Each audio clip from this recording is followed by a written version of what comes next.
Frances Perkins was a social reformer and government administrator who became the first woman to serve in a presidential cabinet in American history. Frances Perkins, born Fannie Corley Perkins on April 10, 1880 in Boston, Massachusetts, would transform American labor policy and social welfare during her extraordinary career. She came from a middle-class New England family with deep roots in American history. She had a reserved demeanor and practical intelligence that masked a steely determination. Perkins' early years were marked by conventional expectations for women of her class and era, though her later career would shatter those conventions in ways that seemed unimaginable in her youth. Perkins grew up in Worcester, Massachusetts, where her father ran a successful stationery business. Her family was comfortably middle-class, Republican, and Congregationalist. They valued education and civic responsibility, instilling in young Fannie a sense of duty to improve society. She attended classical school in Worcester, where she excelled academically and developed the disciplined work habits that would characterize her entire career. Her childhood was secure and privileged compared to the working people she would later champion, yet this background gave her the confidence and education necessary to challenge powerful interests on their behalf. In 1898, Perkins entered Mount Holyoke College, one of the few institutions offering rigorous higher education to women. Mount Holyoke shaped her profoundly, introducing her to economics and social reform movements. She studied chemistry and physics, disciplines that taught her to think systematically and analyze problems methodically. More importantly, she was exposed to the social gospel movement, which taught that Christians had a duty to address social problems and improve conditions for the poor. A required course in American economic history opened her eyes to the harsh realities of industrial labor. She later recalled that this course changed her life, making her aware of the suffering of working people and the need for reform. After graduating from Mount Holyoke in 1902, Perkins taught science and biology at girls' schools in Massachusetts and Illinois. Teaching was one of the few respectable professions available to educated women, but Perkins found it unsatisfying. She wanted to do something more directly connected to social reform. In 1904, she took a position teaching at Ferry Hall, a girls' school in Lake Forest, Illinois, an affluent suburb of Chicago. While teaching, she volunteered at settlement houses in Chicago, including Hull House, founded by Jane Addams. This volunteer work exposed her to the poverty and exploitation of immigrant workers in Chicago's factories and tenements. She saw children working in dangerous conditions, families living in overcrowded slums, and workers injured with no compensation or protection. These experiences convinced her that she needed to devote her life to social reform rather than teaching. In 1907, Perkins moved to Philadelphia to study economics and sociology at the University of Pennsylvania. She worked at settlement houses while pursuing her studies, gaining practical experience in social work. After receiving a master's degree in 1910 from Columbia University in New York, she took a position as secretary of the New York Consumers League. The Consumers League was a progressive organization that investigated working conditions, particularly for women and children, and lobbied for protective legislation. Perkins threw herself into this work with characteristic energy and thoroughness. She investigated factories and sweatshops, documenting unsafe conditions and excessive hours. She testified before legislative committees, arguing for laws limiting working hours and establishing safety standards.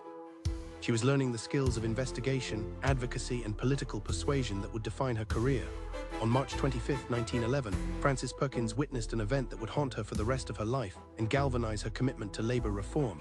She was having tea with friends near Washington Square in Manhattan when they heard fire engines. Running toward the commotion, they found the Triangle Shirtwaist Factory engulfed in flames. The factory occupied the top 3 floors of a 10-story building and employed mostly young immigrant women.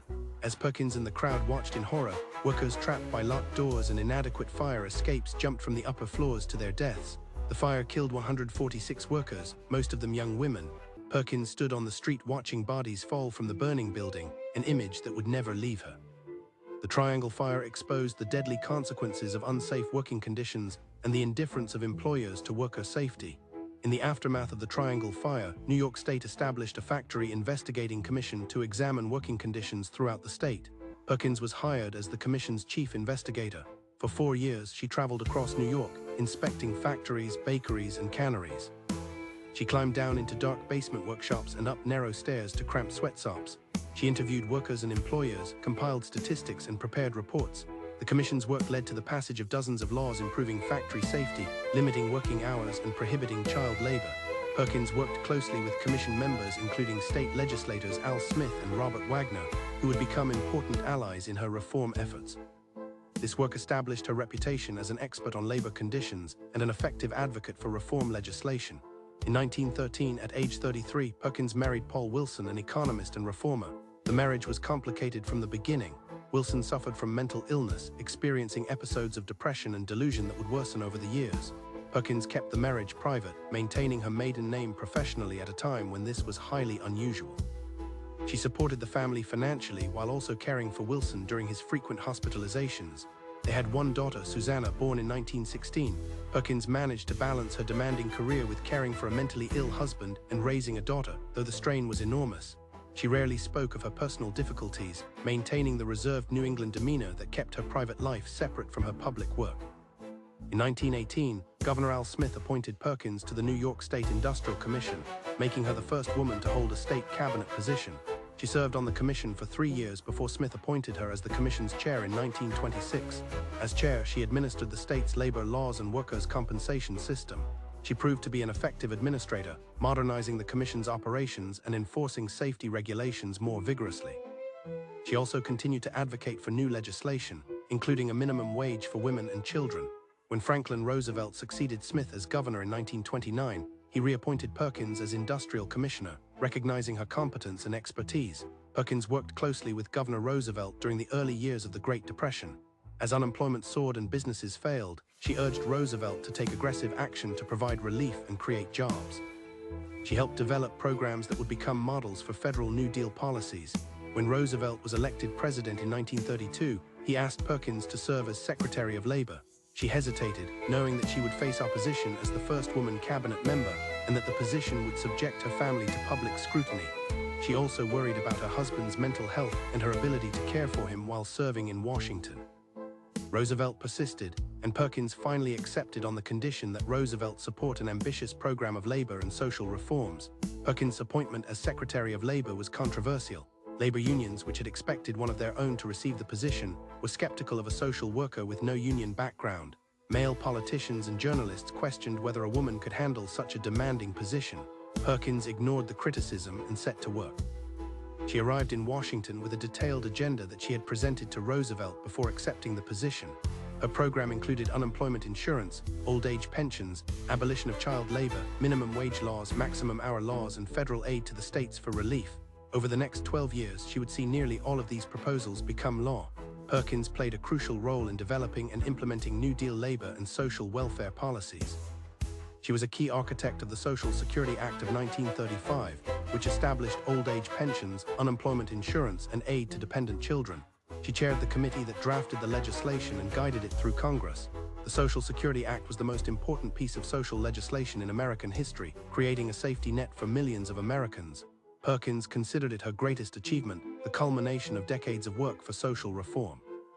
She also championed the Fair Labor Standards Act of 1938, which established a federal minimum wage, maximum hours, and abolished child labor in industries engaged in interstate commerce. The legislation faced fierce opposition from business interests and even from some within the Roosevelt administration who feared it would be declared unconstitutional. Perkins persisted, working with congressional allies and building public support. When the act finally passed, it represented a fundamental change in the relationship between the federal government and American workers. The reforms that Perkins had advocated since her days investigating factories in New York were now national policy. As Secretary of Labor, Perkins also dealt with the explosive growth of labor unions during the 1930s. The National Labor Relations Act of 1935 guaranteed workers the right to organize and bargain collectively. Union membership soared, but so did labor conflict. Perkins found herself mediating strikes and disputes between unions and employers. She was criticized by both sides, with unions claiming she was too sympathetic to employers and employers claiming she was too sympathetic to unions. She maintained that her role was to enforce the law and promote industrial peace, not to take sides. Her approach was pragmatic rather than ideological, focused on finding workable solutions rather than advancing any particular theory. Perkins served as Secretary of Labor for 12 years, longer than anyone else has held that position. She remained in the cabinet through Roosevelt's entire presidency, surviving political attacks and calls for her resignation. Conservative congressmen accused her of being a communist sympathizer and attempted to impeach her in 1939, though the effort failed. She endured constant criticism and mockery, much of it based on her gender. Political cartoonists depicted her as a schoolmarm or a busybody. Journalists questioned her femininity and speculated about her personal life. She responded by working harder and ignoring the attacks, maintaining the dignified reserve that had always characterized her public persona. When Roosevelt died in April 1945, Perkins submitted her resignation to President Harry Truman. Truman asked her to remain in the cabinet, but she declined, feeling that she had accomplished what she set out to do and that it was time for someone else to lead the Labor Department. Truman instead appointed her to the Civil Service Commission, where she served until 1953. She continued to work on labor issues and wrote a memoir of her years with Roosevelt. After leaving government service, she taught at Cornell University's School of Industrial and Labor Relations, sharing her experiences with a new generation of students interested in labor policy and social reform. Perkins' final years were spent teaching and lecturing. She remained active and engaged, though her health was declining. She continued to live modestly, having never accumulated wealth despite her prominent positions. Her husband had died in 1952 after years of mental illness, and she had spent much of her income on his medical care. She lived with friends or in simple apartments, maintaining the frugal habits of her New England upbringing. She died on May 14, 1965 in New York City at the age of 85. Her funeral was small and private, reflecting the reserved personality that had characterized her entire life. Perkins' legacy is profound but often underappreciated. She was the principal architect of the American welfare state, the person most responsible for Social Security, unemployment insurance, minimum wage laws, and the abolition of child labor. These programs have helped millions of Americans and fundamentally changed the relationship between government and citizens. Yet Perkins remains less famous than many of her male contemporaries in the Roosevelt administration. She never sought publicity or credit, preferring to work behind the scenes and let others take the spotlight.